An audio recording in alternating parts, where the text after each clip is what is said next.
left-wing censorship and left-wing people always calling right-wing people names. That's what they do when they run out of information and there's no more factual information. At least they name call. When the left attacks you, you know what? You are doing something right. Hey, right is good. Canada's first commissioner of Indian languages. Then it goes on to give the story.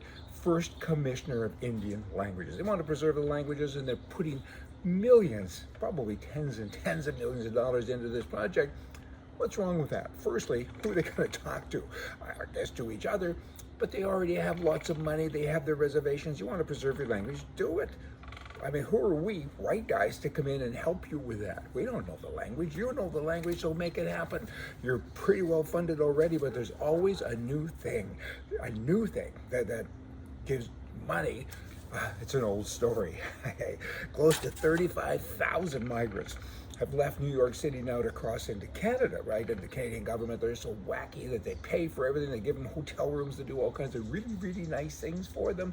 What is going on here? It's like a game. It's almost like chess. I don't know what it is. The people cross the border into Florida or into California or wherever, Texas, and Republican people put them on buses and they truck them to places like New York City to make a point, to make a statement, which is a little bit misguided because that's what the Bidens of the world want anyway. They want to bring them across the border and then, repopulate the country so white folk no longer are part of it, right? That's kind of the makeup here, I think.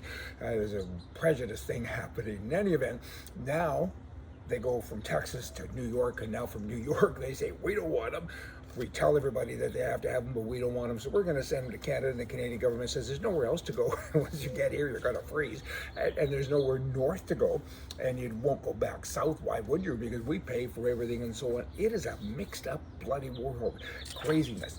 Throughout our history, the history of life, the history of history, societies collapse. Who's next? Canada? It's unrecognized. You can't recognize it. Unrecognizable. That's what I was trying to say. Huge inflation, political division, and a relentless effort to wipe away the fundamental principles of the nation.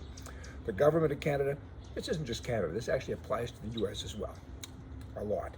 The government has told us repeatedly that our legacy must be canceled. We are racist, we are evil, we are oppressive, and we have no redeeming characteristics whatsoever.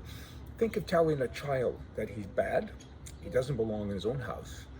He must apologize to those who lived in the house before him. The child either dumbs down, runs away, or fights back. Pick one. What are you going to do? I think you all need to fight back.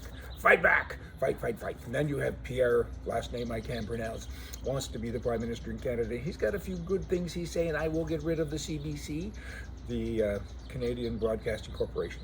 C really stands for Communist Broadcasting Corporation. They lose over $1 billion a year. They've been in existence for 40 or 50 years. Do the math. Kind of a lot of money, right? Probably $1 trillion that they've wasted. They're not good at their job and they shouldn't exist. I have heard in the past from Pierre and other politicians that they're going to defund it. So instead of giving you $1 billion to lose a year, we're only going to give you 900 this year and 800 next year and so on.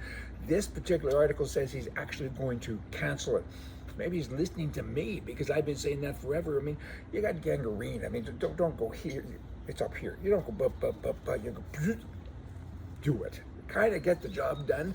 And his new wordage sounds like maybe he's going there. Congratulations and hey in Canada. Today's Canada, but again, it relates to the whole world, right? They want less red tape for socialism and more red tape for capitalism. The government under the private state just put this in. A $2 billion eco-friendly Crown Corporation will be permitted to buy, sell, and swap shares in other companies without public scrutiny. So the rules don't apply to our little game of Monopoly, but it does to yours. Here's a guy that had a lot of frustration in his life. He was turned down, rejected 56 times. And his name was Carl Stoltz, and he created Little League Baseball, and he needed sponsors in order to buy uniforms and kind of get the vision going. He went out knocking every door of businesses and said, please help buy uniforms. We want to use your name, but we need your money. And 56 times he was told no. The message is clear, all of you right-wing people, sensible people, never ever give up. Come back. See ya.